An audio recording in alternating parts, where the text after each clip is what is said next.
नमस्कार दोस्तों, good evening. तो आज का जो मेरा वीडियो वो second in sequence of the video जो है, वो जो हमने जो वीडियो बनाया था कोल्ड वॉर से रिलेटेड, कोल्ड वॉर से लेके आज तक यानी second world war, cold war और अब आज जो यूक्रेन रशिया में बखेड़ा चल रहा है, इसका कारण क्या है। तो आज का जो वीडियो है वो कोल्ड वॉर के एरा का ही है, लेकिन ये वीडियो है about the NATO alliance. NATO यानी नॉर्थ अटलांटिक ट्रीटी ऑर्गेनाइजेशन। क्या हुआ ना, वर्ल्ड वॉर टू एंड हुआ 45 में। 45 में एंड होने के बाद जो है कोल्ड वॉर चालू हो गया, क्योंकि दुनिया में after the world war two दो सुपर पावर बच जाते, एक है यूनाइटेड रशिया यूएसएसआर और एक है यूनाइटेड स्टेट्स ऑफ अमेरिका। तो ये दो आपस में लड़ रहे थे, क्या वो सब हमने डिस्क्राइब किया है कोल्ड वॉर के टाइम।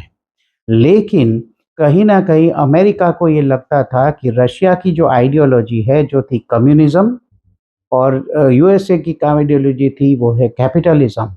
रशिया कहीं ना कहीं अपने एक्सपेंशनिस्ट आइडियोलॉजी के साथ चल रहा था कि कम्युनिज्म को सारी दुनिया में फैला जाए और अपनी टेरिटरी को भी बढ़ाया जाए। इसने काफ़ी सारे ईस्टर्न यूरोप के जो नेशंस है इस पे कब्जा कर लिया था during the world war two, और इसी से ये बना था यूनाइटेड रशिया। अमेरिका को ये लगता था कि ये बढ़ते बढ़ते सारा यूरोप ही ना निकल जाए और हम तक भी ना पहुंच जाए। तो अमेरिका क्या करता है, एक ऑर्गेनाइजेशन बनाता है, यानी इसको बोलते हैं नेटो। 1949 में ये ऑर्गेनाइजेशन जन्म लेता है, North Atlantic Treaty Organisation NATO. इसमें इनिशियली देश कौन थे भाई, था यूएसए था, कनाडा था, ऊपर आइसलैंड था, फिर डेनमार्क था, फिर नॉर्दर्न यूरोप के जो दूसरे जो देश थे उसमें था भाई अपना बेल्जियम हो गया, नीदरलैंड्स हो गया, लग्जमबर्ग हो गया, फिर यहाँ फ्रांस हो गया, यूके हो गया, इटली हो गया। तो ये कुछ देश जो थे वो लोग मिल के बनाते हैं नेटो। इनिशियली ये था यूएसए, कनाडा और वेस्टर्न यूरोप का ही ऑर्गेनाइजेशन था। और रशिया को हमेशा से ये डर रहा था कि ये लोग आगे बढ़ते जाएंगे और भी देश इंक्लूड होके ये मेरे बॉर्डर तक ना आ जाए। हमेशा ही इसने नेटो का जो एक्सपेंशन है उसका विरोध किया। नेटो वाले क्या करते थे, ये धीरे धीरे जैसे वेस्टर्न यूरोप, उसके बाद आगे मिडल यूरोप के भी जो देश है इनको भी ले लिया अपने साथ, और फाइनली आगे ईस्टर्न यूरोप के कंट्रीज, यूगोस्लाविया जो उससे टूटे हुए देश थे इसको भी ले लेते हैं, पोलैंड को भी ले लेते हैं।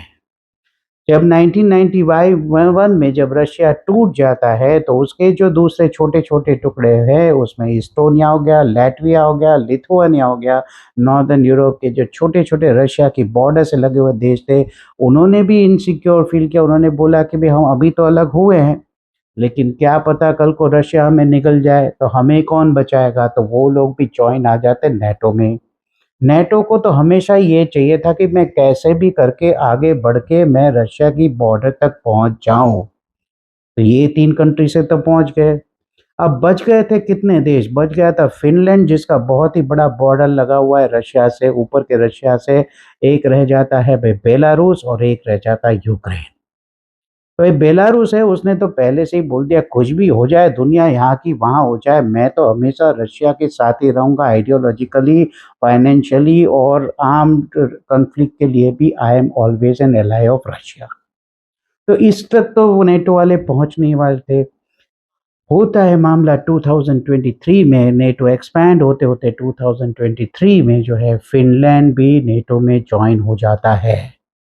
This makes Russia very insecure कि अब तो भैया नेटो, नेटो माने तो यूरोप और यूरोप माने तो यूएसए, अब तो मेरी बॉर्डर से ही लग के आ गया।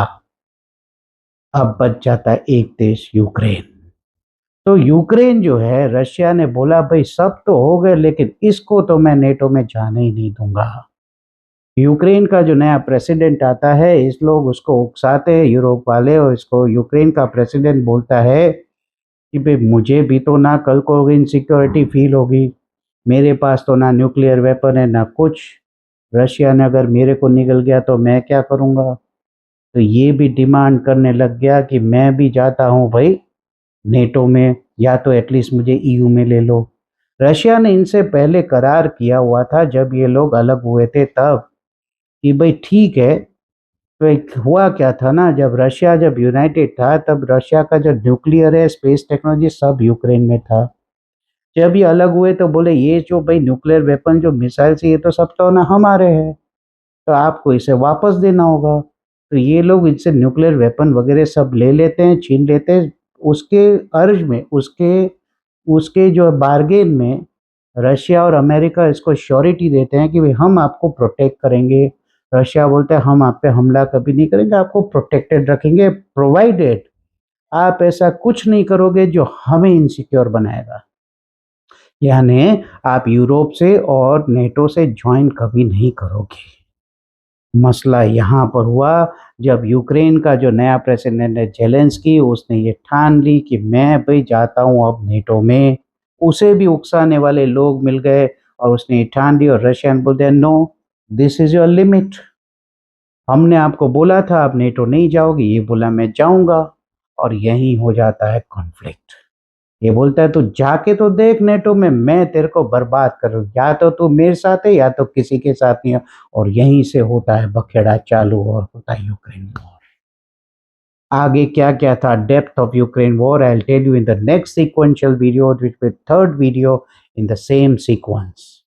तो आप समझ गए ना नेटो क्या है। नेटो इनडायरेक्टली अमेरिका का एक नाजायज बच्चा है और कुछ नहीं है, जो रशिया को घेरने के लिए, रशिया को अटैक करने के लिए है। तो इस तरह से जियोपॉलिटिक्स खेली जाती है। तो आज के लिए इतना ही। जय हिंद, जय Bharat. See you in the next sequence of the video of the Ukraine Russia conflict. Thank you very much.